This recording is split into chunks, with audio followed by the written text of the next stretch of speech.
नमस्कार, आज की हलचल और सबसे बड़े दंगल में आपका स्वागत है। मैं हूं आपके साथ नैना यादव। और सबसे बड़े दंगल को जीतने की कवायद में जुटी केंद्रीय कपड़ा मंत्री स्मृति ईरानी अमेठी में चुनाव प्रचार करने के लिए पहुंची। यहां पर न्यूज 18 इंडिया से बातचीत के दौरान स्मृति ईरानी ने राहुल गांधी और प्रियंका गांधी पर जमकर तंज कसा और कहा कि जो कभी नजर नहीं आते उन्हें ही याद किया जाता है।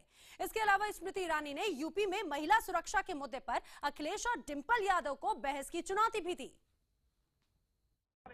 उत्तर प्रदेश के चुनाव में केंद्रीय मंत्री स्मृति ईरानी ने भी बीड़ा संभाला हुआ है, मोर्चा संभाला है। मैम, अमेठी में जब आप आती हैं राहुल भैया को जरूर याद करती हैं और खूब तंज कसती हैं, क्योंकि वो दिखाई नहीं देते ना यहाँ पे, तो इसीलिए जो दिखता नहीं उसी को याद किया जाता है। पिछले दिनों उनकी बहन प्रियंका गांधी भी यहाँ आई थी और उन्होंने सीधा वार अमेठी आई थी और अमेठी में उन्होंने रायबरेली आई और उन्होंने कहा कि अमेठी हम आएंगे। रायबरेली जिला अलग है, वो नहीं आई थी यहाँ। और मैंने जो पहले वाक्य कहा था, आप ही के चैनल पे कहा था कि वो नहीं आएंगी, और मैंने जो कहा वही हुआ, आए नहीं, क्योंकि वो भी जानते हैं कि जनता के सवालों का जवाब उनके पास नहीं है। लेकिन उनका जो वार रहता है हमेशा प्रधानमंत्री पर रहता है। आप भी सर्वोच्च गांधी परिवार पर ही वार करती हैं, क्या ये कोई आप प्रत्याशी रह चुकी हूँ, तो आपको क्यों लगता है कि वो सोने में धुले हैं कि उनका नाम लेना भी हम जैसे गरीब लोगों के लिए उचित नहीं है? एक बात और है कि अखिलेश यादव लगातार अब जो चुनाव हो रहा है उत्तर प्रदेश का, वो एक अलग मोर्चे पर जा रहा है। शब्दों की लड़ाई ज्यादा हो गई है बजाय विकास की। आपने हमारे ही चैनल पर कहा था कि महिला सुरक्षा का जो विषय है वो बड़ा विषय है, आपने एक विषय भी उठाया था। लेकिन अब चुनाव आपके चैनल पे मैंने अखिलेश जी और विशेष उनकी पत्नी को आमंत्रित किया था कि आप आइए, महिला सुरक्षा क्या, महिला के हर मुद्दे पर चर्चा कीजिए। मैं तैयार हूँ चर्चा करने, तो आए नहीं। आपने किस न्यूज चैनल पे देखा होगा, डिंपल जी स्वयं सपा के समर्थकों के बीच में अपने आप को असुरक्षित मान रही थी। तो जो अपने ही कार्यकर्ताओं के मध्य में सुरक्षित नहीं है, वो जनता को क्या हवाला दे रहे हैं महिला सुरक्षा का? एक आखिरी सवाल और करूंगा कि अमेठी में आप गायत्री प्रजापति का नाम उठा रही हैं, लेकिन कई ऐसे हैं दागी हैं जो बीजेपी की भी लिस्ट में शामिल हैं। क्या नहीं लगता कि चुनाव जिस तरीके से जा रहा है, शब्दों की लड़ाई, कब्रिस्तान, शमशान, गधा, काफी कुछ अब चुनाव में खत्म होता जा रहा है या बदलता जा रहा है? मैंने आपके चैनल पे पहले दिन से कहा था कि अखिलेश जी विकास के मुद्दों पर राजनीति अथवा चर्चा इसलिए नहीं करना चाहते क्योंकि एक एक विषय पर उनको मुंह की खानी पड़ेगी। आज हम अमेठी लोकसभा क्षेत्र में है। राहुल गांधी यहाँ फूड पार्क की इतनी बात करते हैं, फूड पार्क का सच क्या है? 2011 में उन्होंने अमेठी की जनता को आश्वस्त किया था कि यहाँ पावर प्लांट लगेगा ताकि फूड पार्क चल सके। फूड पार्क की जमीन तक निश्चित नहीं की थी, सिर्फ शिलान्यास कर दिया था। तो जो खोखले वादे वो कर चुके हैं अमेठी में, विधानसभा में, और आज जगदीशपुर विधानसभा में अगर आप जाएं तो आप जानेंगे कि जब राहुल जी सांसद हैं और जब कांग्रेस की केंद्र में सरकार थी तब 425 फैक्ट्रीज इस इलाके में बंद हुई। तब कहा था, जोड़ दूं मैम, राहुल जी कह रहे थे, उन्होंने जो अमेठी में कहा कि फूड पार्क जानबूझकर छीना है क्योंकि आप लोग अमेठी के लोगों से भेदभाव करना चाहते हैं। भाई साहब, जिस चीज के लिए आपने जमीनें आवंटित नहीं की, जिस चीज के लिए आपने पावर की सुविधा आवंटित नहीं की अपने ही राज्य में कांग्रेस पार्टी ने, वो छीनने की बात कहां से आई? इन्होंने व्यवस्था ही नहीं की, तो जो है नहीं वो छीन कैसे सकता है? और मेरा ये प्रश्न है कि 425 फैक्ट्रियां कांग्रेस के राज्य में जब राहुल गांधी यहाँ के अपने प्रतिनिधि हैं 2011 में बंद हुई, तब तो नरेंद्र मोदी प्राइम मिनिस्टर नहीं थे। 425 फैक्ट्रियां क्यों बंद हुई राहुल के राज्य में? सबसे बड़े दंगल में आज प्रधानमंत्री मोदी मणिपुर में पहली चुनावी रैली करने पहुंचे। पीएम ने मणिपुर में 15 साल शासन करने वाली कांग्रेस सरकार को आड़े हाथों लेते हुए कहा कि वो झूठ फैलाकर राज्य की एक जनजाति को दूसरी जनजाति से लड़ाने का काम करती है। प्रधानमंत्री ने मुख्यमंत्री एबोबी पर भी विकास के कामों में 10% कमीशन लेने का आरोप लगाया। पीएम मोदी ने कहा कि अब फैसला आपको करना है कि राज्य में आपको 100% विकास करने वाली सरकार चाहिए या 10% कमीशन लेने वाले मुख्यमंत्री। कांग्रेस सरकार आपके घर में उजाला नहीं जलाने देना चाहती, आपको अंधेरे में रखना देना चाहती है। मणिपुर सरकार को लगता है कि बिजली आएगा तो लोग टीवी चलाएंगे और टीवी में पता चल जाएगा कि इतना रुपया आया है लेकिन खर्च नहीं हुआ है, तो वो चली जाएगी सरकार, इसलिए बिजली भी नहीं देते, बिजली भी नहीं देते। मणिपुर के लोगों को बांटने का पाप कर रहे हो। मैं मणिपुर के भाइयों बहनों, आप तय कीजिए कि आपको 15 साल तक मणिपुर को बर्बाद करने वाले मुख्यमंत्री के झूठ को मानना है या 2.5 साल से ईमानदारी से आपकी सेवा में लगे हुए प्रधानमंत्री के सच को मानना है। हमने सुना है देश में शायद किसी मुख्यमंत्री के लिए परसेंटेज की बात नहीं होती है। कितने परसेंटेज चलते हैं यहां? कितने? 10? कितने? आप सबको मालूम है, फिर भी इसको रहने देते हो। देश में कहीं 10% चीफ मिनिस्टर सुना है भाई? हम तो पहली बार आए, हम तो समझे भी नहीं कि 10% होता क्या है।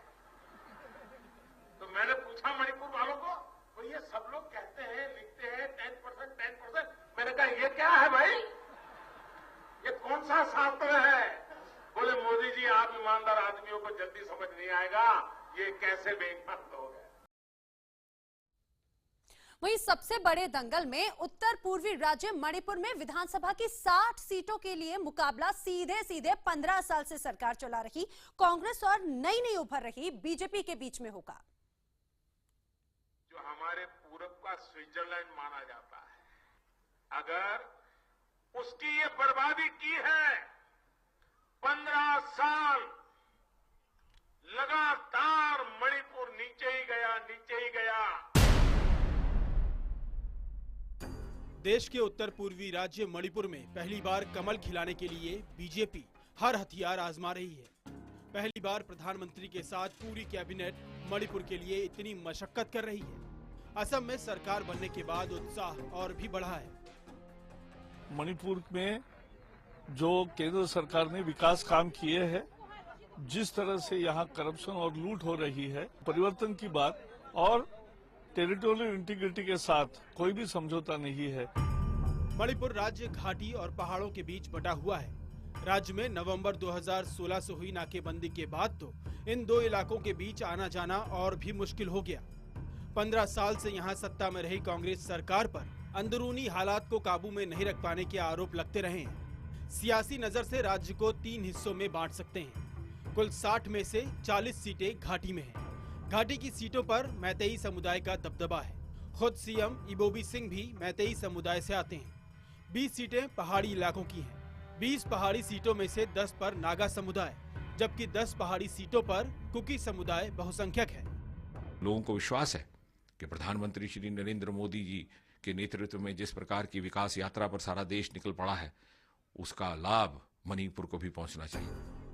मुख्यमंत्री इबोबी सिंह के लिए एंटी इनकम्बेंसी और बीजेपी के अलावा अफस्पा के खिलाफ आंदोलन कर रही इरोम शर्मिला भी मुश्किल खड़ी कर चुकी हैं। सामाजिक कार्यकर्ता इरोम शर्मिला ने सियासी रास्ता अपनाया और इबोबी सिंह को उन्हीं की सीट से टक्कर दे रही हैं। कुल मिलाकर कांग्रेस के लिए चौथी बार मणिपुर की सत्ता में वापसी बेहद मुश्किल होगी। एक बार फिर स्वागत है आपका। आप देख रहे हैं आज की हलचल। यूपी के सबसे बड़े दंगल में 5वें चरण के लिए प्रचार थम चुका है।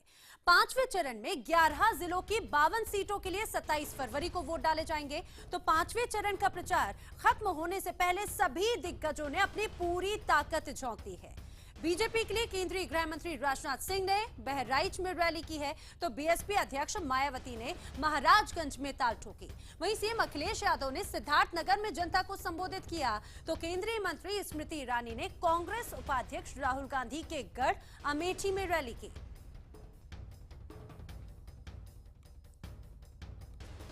तो जिन 52 सीटों पर चुनाव होने वाले हैं, उन पर 2012 विधानसभा चुनाव में क्या स्थिति थी वो भी हम आपको बताते हैं। दरअसल सबसे ज्यादा 37 सीटें समाजवादी पार्टी के पास में थी।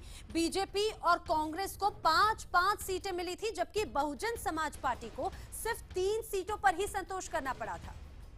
वहीं हालांकि चुनाव प्रचार थमने से पहले सभी सियासी दलों के कद्दावर नेताओं ने ताबड़तोड़ रैलियां की। गृह मंत्री राजनाथ सिंह ने बहराइच में, मुख्यमंत्री अखिलेश यादव ने सिद्धार्थनगर में, तो मायावती ने देवरिया में चुनावी जनसभाओं को संबोधित किया। 2.5-3 साल पहले 2014 के लोकसभा चुनाव में आप लोगों ने केंद्र में हम लोगों की सरकार बना दी। अब अपील करने के लिए आए हैं कि अब राज्य में भी बना दी। केंद्र में सरकार बनाकर आप लोगों ने हम लोगों को कुर्ता तो पहना दिया, लेकिन बहनों भाइयों, राज्य में भी सरकार बनाकर पायजामा भी पहना दीजिए, तब सब मामला ठीक है। फिर वही याद रखना, ये चुनाव है इतना झूठ बोलने वाला प्रधानमंत्री हमने नहीं देखा भाई पूरे देश में। अगर किसी ने देखा हो तो बता दो, हमने तो नहीं देखा। और इतना बड़ा सपना दिखाने वाला भी प्रधानमंत्री ने नहीं देखा। और फिर देसी भाषा में कहते हैं कि इतना जुमलेबाज भी पार्टी नहीं देगी जितनी ये भारतीय जनता पार्टी वाले लोगों की है। अमित शाह से ये भी पूछना चाहती हूँ कि मध्य प्रदेश में, महाराष्ट्र में, हरियाणा में, गुजरात में उनकी सरकार है, तो अमित शाह पहले ये बताए कि इन 4 राज्यों में उन्होंने कितने कत्ल खाने खत्म किए हैं, कितने बूचड़ खाने खत्म किए हैं, वो ये बताएं। मैं समझती हूँ वो केवल यहाँ उत्तर प्रदेश में अपनी चुनावी जनसभाओं में जब उनके पास अब कोई मुद्दे नहीं रहे हैं तो वो इस किस्म की घिनौनी हरकत कर रहे हैं, घिनौनी राजनीति कर रहे हैं। वहीं यूपी के दबंग नेता मुख्तार अंसारी के बेटे अब्बास अंसारी भी सबसे बड़े दंगल में मऊ जिले की घोसी विधानसभा सीट से भाग्य आजमा रखे हैं। पेशेवर निशानेबाज अब्बास अंसारी ने अखिलेश यादव पर उनके पिता को धोखा देने का आरोप लगाया। हालांकि न्यूज 18 इंडिया से बातचीत के दौरान अब्बास ने कहा कि अखिलेश ने उनके परिवार को धोखा क्यों दिया ये खुद ही बता सकते हैं। लेकिन परसेप्शन तो ये है कि जो आप लोगों को साथ लाने की कोशिश थी वो सिर्फ शिवपाल जी कर रहे थे, अखिलेश जी का उसमें कहीं कोई इन्वॉल्वमेंट नहीं था। उनको तो लगता था, पता ही नहीं था कि अंसारी उससे जो समाजवादी पार्टी का कोई अंडरस्टैंडिंग होने वाली है। इसको जरा क्लैरिफाई कर दीजिए। देखिए, कोई भी चीज़, आप खुद एक समझदार व्यक्ति हैं और पापा की अखिलेश भैया से मुलाकात हुई थी और बड़ी लंबी चौड़ी बात हुई थी। ज़्यादा बात नहीं मैं बताऊंगा, बस इतना कहा था कि हम लोगों ने बिना किसी शर्त के समर्थन किया था, सिर्फ इस नाम पर कि उत्तर प्रदेश में सांप्रदायिक ताकतों को बढ़ने नहीं दिया जाएगा। और अखिलेश भैया पे भरोसा किया गया था नेताजी की ज़बान पर। अखिलेश भैया पे भरोसा हुआ था नेताजी की ज़बान पर, क्योंकि अखिलेश भैया ने कहा था कि जो नेताजी कहेंगे मैं करूँगा।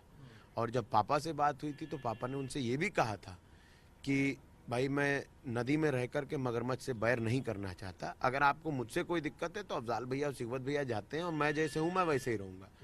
तो मुख्यमंत्री जी ने पापा से कहा कि नहीं, अब नेताजी नहीं मानेंगे, अब ये तो नहीं होगा, कोई बात नहीं, अब हम और आप साथ चलेंगे।